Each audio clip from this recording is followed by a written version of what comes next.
Hello students, this is a 12th chapter biotechnology. In the previous part of this video, we were studying about methodology for rDNA technology. उसमें हम लोग ने isolation of DNA from the donor organism study किया. Then we studied insertion of desired foreign gene into a cloning vector. Third, we studied transfer of rDNA into suitable competent host or cloning organism. Fourth, selection of the transformed host cell. And fifth, also we have studied that multiplication of transformed host cell. एक last part है expression of the gene to obtain the desired product. अब the next step involves the production of desired products like alcohol, enzyme, antibiotics, etc. Finally, the desired product is separated. जो भी desired product हम लोगों को चाहिए था वो बन गया, अब वो separate हो गया and purified through downstream processing using suitable bioreactor. वो separate होने के बाद वो purify हुआ through downstream processing using suitable bio reactor. यहाँ पे हमारी मेथडोलॉजी कंप्लीट हो गई. नाउ द नेक्स्ट टॉपिक जो हमारे चैप्टर में है वो है एप्लीकेशन ऑफ बायोटेक्नोलॉजी. बायोटेक्नोलॉजी का एप्लीकेशन कहाँ पे होता है, where it is being used, कैसे उसे यूज़ करते हैं बायोटेक्नोलॉजी का, उसका एप्लीकेशन का क्या प्रोसेस है, everything we will study in this part. So students,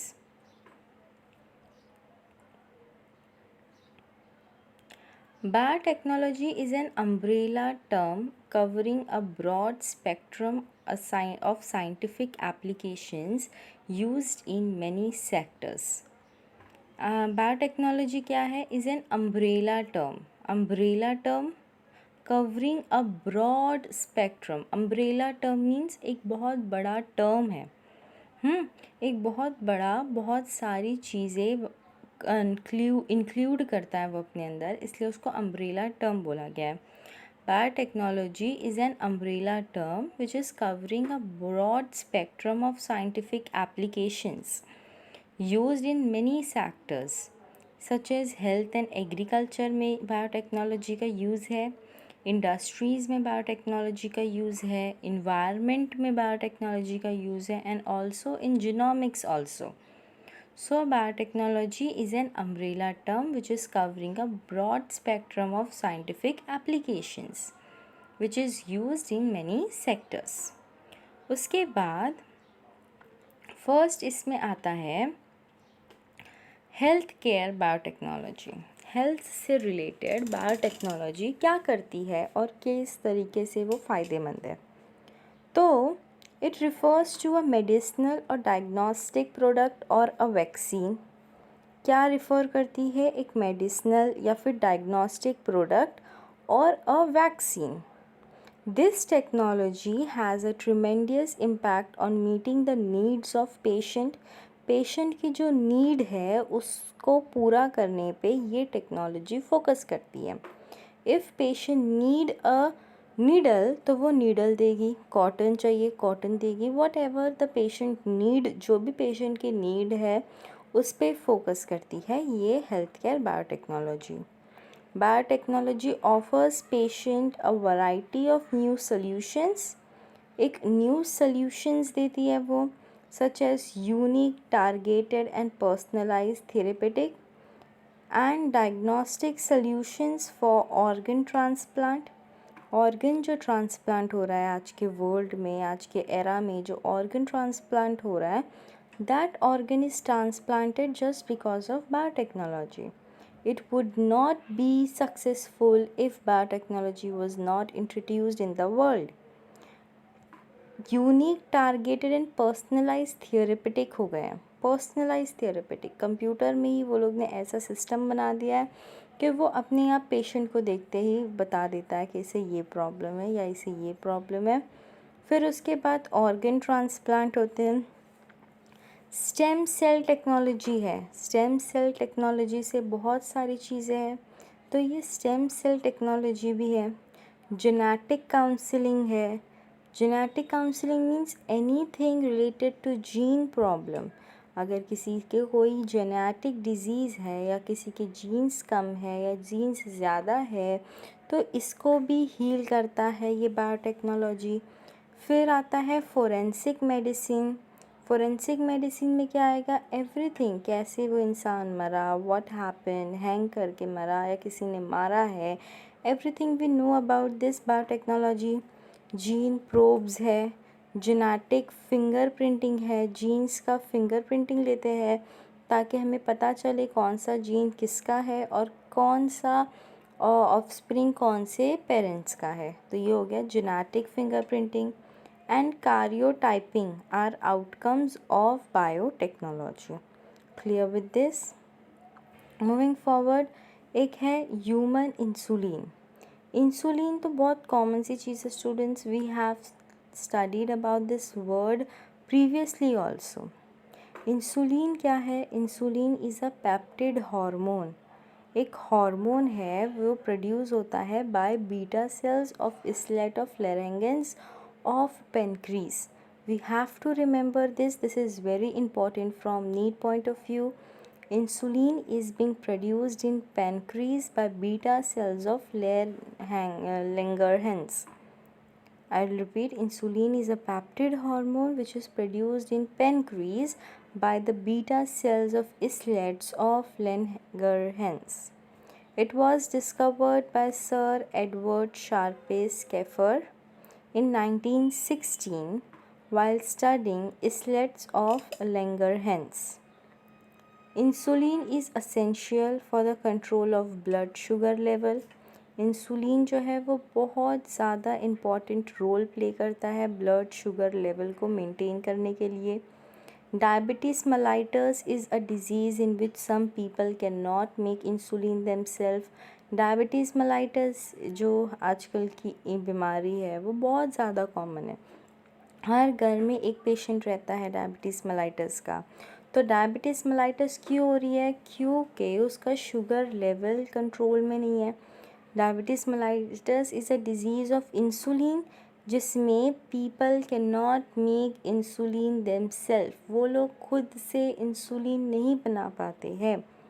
Hakura et al in 1977 chemically synthesized DNA sequence of insulin for two chains A and B and separately introduced into two PBR322 plasmid vector. उसने क्या किया? उसने ये PBR332 plasmid vector में insert किया। अब क्या हुआ इसके बाद? Insulin production by recombinant DNA technology is designed by, ये जो इंसुलिन प्रोडक्शन है ऑफ रिकॉम्बिनेंट डीएनए टेक्नोलॉजी, ये डिज़ाइन हुआ है by Gilbert and Villa Komaroff in 1978 में हुआ है। Okay, then the genes are inserted by the side of beta galactosidase gene of the plasmid. The recombinant plasmid were then separately transformed into the E. coli host. E. coli host पे transform हो गए। फिर उसके बाद the host produce penicillinase plus preproinsulin, वो ये चीज़ को produce कर रहा है। उसके बाद insulin is later separated by trypsin treatment, फिर उस पर एक ट्रिप्सिन ट्रीटमेंट करते हैं जहाँ पे इंसुलिन सेपरेट होता है और फिर वो डायबिटिक पेशेंट को देते हैं क्योंकि वो लोग खुद से अपनी बॉडी में इंसुलिन प्रोड्यूस नहीं कर पा रहे। देन नेक्स्ट टॉपिक है हमारा वैक्सीन प्रोडक्शन। वैक्सीन प्रोडक्शन में क्या हो रहा है? A vaccine is a biological preparation, एक बायोलॉजिकल प्रिपरेशन है that provides active acquired immunity against a certain disease. एक एक्वायर्ड इम्यूनिटी है, ऐसी इम्यूनिटी जो हमने किसी और से एक्वायर किया है या लिया है, may be for permanent purpose और फॉर टेम्पररी पर्पस। कुछ वक्त के लिए वो इम्यूनिटी रहेगी या वो टेम्परली इम्यून रहेंगे हम, या फिर हम लोग परमानेंटली इम्यून रहेंगे। तो वैक्सीन क्या है? Vaccine is also a biological preparation but provide active acquired immunity. वो एक एक्टिव एक्वायर्ड इम्यूनिटी को प्रिपेयर करता है या प्रोवाइड करता है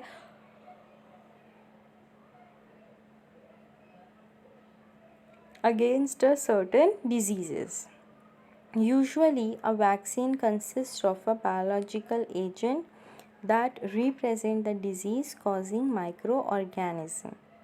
यूजुअली क्या होता है, एक वैक्सीन जो है it consist of a biological agent.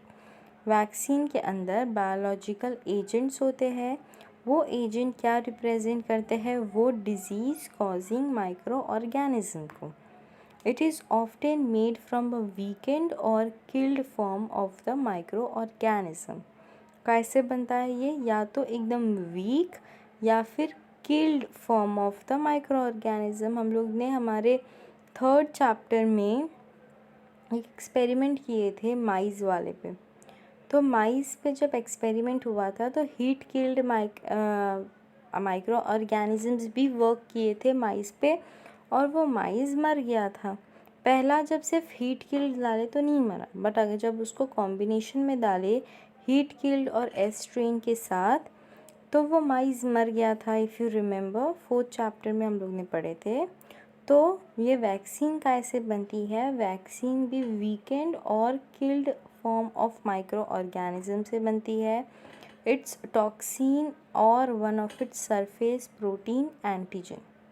या तो उसके टॉक्सिन से बनेगी या तो फिर उसका सरफेस प्रोटीन एंटीजन से बनती है। Biotechnology has offered modern diagnostic test. बहुत ज़्यादा डायग्नोस्टिक टेस्ट को ऑफ़र किया है बायोटेक्नोलॉजी में। जैसे कौन सा टेस्ट है? Kids rickettsial bacterial and viral vaccine along with radio labeled biological therapeutics for imaging and analysis। अभी हम लोग क्या करते हैं? हम लोग ब्लड टेस्ट करवाते हैं, हम लोग इमेजिंग करा रहे हैं, सोनोग्राफी करवा रहे, एक्सरे करवा रहे, एमआरआई करवा रहे, बहुत सारे डायग्नोस्टिक टेस्ट है। तो ये सारे टेस्ट भी हमारे मॉडर्न बायोटेक्नोलॉजी से ही आए हैं। अगर बायोटेक्नोलॉजी यूज़ नहीं करते, हम बायोलॉजी में अगर टेक्नोलॉजी नहीं लाते तो हमारा बायो बहुत अभी पीछे होता, हमारा साइंस अभी बहुत साल पीछे होता। सो स्टूडेंट्स, बायोटेक्नोलॉजी ने बहुत ज़्यादा डायग्नोस्टिक सेंटर्स भी किए, जैसे कि kids rickettsial bacterial and viral vaccine along with radio labeled biological therapeutics for imaging and analysis। Clear हो गया वैक्सीन प्रोडक्शन। उसके बाद है vaccine have eliminated smallpox, polio and other deadly diseases.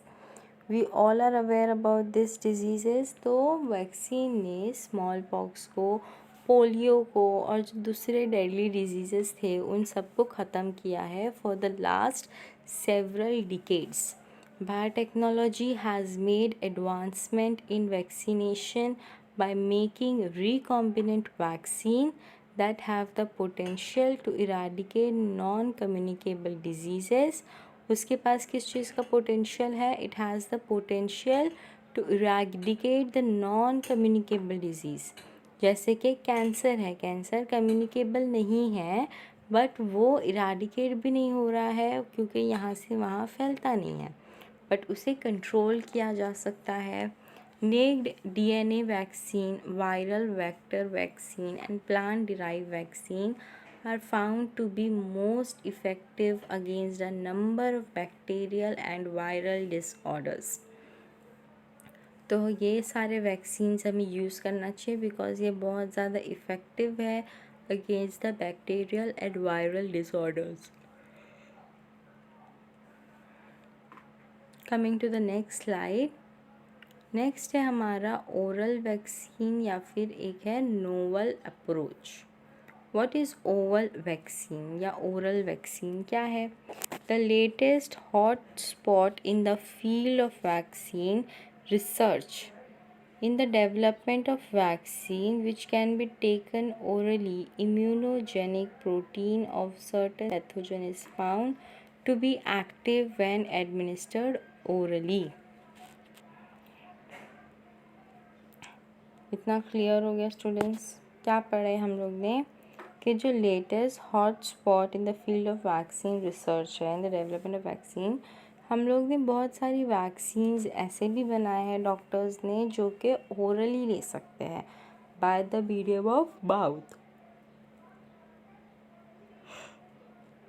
Immunogenic protein है, it cut immunogenic protein. Immunogenic means हमारी immunity को बढ़ाता है. इम्यूनोजेनिक प्रोटीन क्या करता है? ऑफ सर्टन पैथोजन, कुछ पैथोजेंस का is found to be active when administered orally. ये वाला अगर ओरली लेंगे तो इसके पैथोजेंस जो है वो एक्टिव रहेंगे. The gene corresponding to such a protein, gene जो ऐसे प्रोटीन के साथ करस्पॉन्ड करता है is isolated and a gene correspond is produce, और जो जीन करस्पॉन्ड हुआ है वो प्रोड्यूस हो जाएगा. This is introduced and expressed in a gene plant genome which result in production of such immunogenic protein in the part of the plant where it is exposed.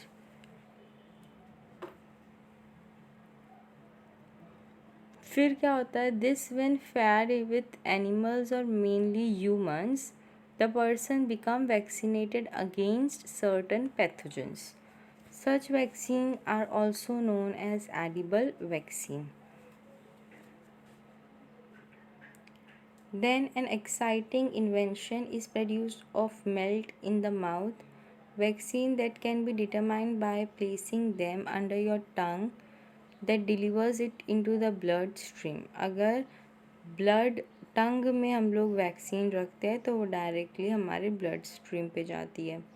The most common example is the production of flu vaccine by bacillus which melts in the mouth. ये भी हम लोग ने examples है.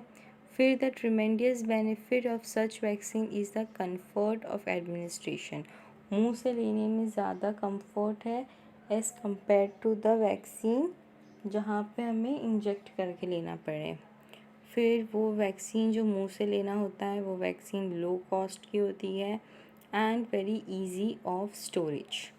तो ये सारी चीज़ें हम लोग ने पढ़ लिया about oral vaccine. Oral vaccine का सबसे इम्पॉर्टेंट पॉइंट है कि वो बहुत लो कॉस्ट है, easy to administration and it is of low storage. फिर सेकेंड पार्ट है हमारा एग्रीकल्चर का. Application of agriculture in application of biotechnology in agriculture involves scientific technique. Application के जब हम लोग टॉपिक पे आए तो हम लोग ने ये पढ़ा कि एप्लीकेशन जब करते हैं हम लोग बायोटेक्नोलॉजी में, एग्रीकल्चर में, तो वहाँ पे क्या होता है? It involve scientific technique. Scientific techniques involve होती है such as genetical modified organisms, BT crops, pest resistant plant. It help in modifying plant and animal. Plant और एनिमल को मॉडिफाई करने में भी हेल्प करता है and also microorganism and improve their agricultural productivity. Tissue culture is used in micropropagation, that is large scale propagation of plant in very short duration. Tissue culture technique is also the best method for storing germplasm. germplasm को store करने का ये सबसे best method है and maintaining a specific genetic type वो है clone. The technique is used in those plant which produce recalcitrant seeds और produce highly variable seeds. ये हो गया हमारा एग्रीकल्चर में जो सबसे इम्पोर्टेंट था.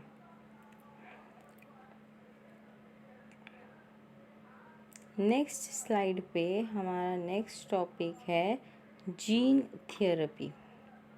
Gene therapy is also a research या फिर stretch of DNA required to make a functional product such as part of all of the protein. During gene therapy, DNA that codes for the specific gene is delivered to the individual cell in the body. Gene therapy जो है वो is the treatment of disease. Gene therapy क्या है? Gene therapy treatment है disease का, altering और सप्लीमेंटरिंग और gene that is absent or abnormal, what absence or abnormality it is responsible for the disease. Many of it or not at all disease have the genetic factor. The genetic factor can be widely or partially responsible for the tissue. Genetic factor उतना ही responsible होता है for the tissues। फिर उसके बाद for example क्या है, genetic factors जो है वो क्या बोलते हैं, रिस्पॉन्सिबल है फॉर द डिज़ीज़। तो इसके एग्जांपल्स है in disorders such as cystic fibrosis, haemophilia and muscular dystrophy, changes in a gene directly result in the condition. ये हो गया हमारा gene therapy. Moving to the next slide. In other conditions such as high cholesterol, high blood pressure, genetic and environmental factors interact to cause diseases. There are more than 5,000 different human genetic diseases known to be caused by a single gene defect. एक single gene defect में से 5,000 disease हो सकती है। For example sickle cell anaemia, thalassaemia, टेक्सर्स disease, cystic fibrosis, Huntington's chorea, haemophilia, alkaptonuria, albinism. ये सारी disease कैसे होती है? Just in defect in gene. Single gene defect से भी ये सारी डिजीज़ हो जाती है। Clear with this? Then gene therapy is being used in many ways. For example, पहला एग्जाम्पल क्या है? रिप्लेस मिसिंग और डिफेक्टिव जीन। डिफेक्टिव जीन या फिर जो मिसिंग जीन है उसे रिप्लेस कर दो। सेकेंड है delivered genes that speed the destruction of the cancer cell. Cancer cell के प्रोडक्शन को डिस्टर्ब करो या डिस्ट्रक्ट करो, ख़त्म करो। Supply gene that cause cancer cell death to revert back to the normal person. Delivery bacteria or viral genes are a form of vaccination. Delivery DNA to antigen expression and generation of immune response. Supply of gene for improving viral replication. Provide gene that promote or impede the growth of new tissues and deliver genes that stimulate the healing of the damaged tissue. तो ये सारे क्या है? सारे examples है of gene therapy in binding used in many ways. इस पूरे ways में जीन का यूज़ होता है and it is just given ताकि वी गॉट दैट।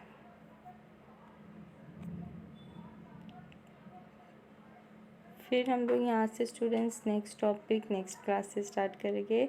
तब तक के लिए take care, good night, sorry, thank you.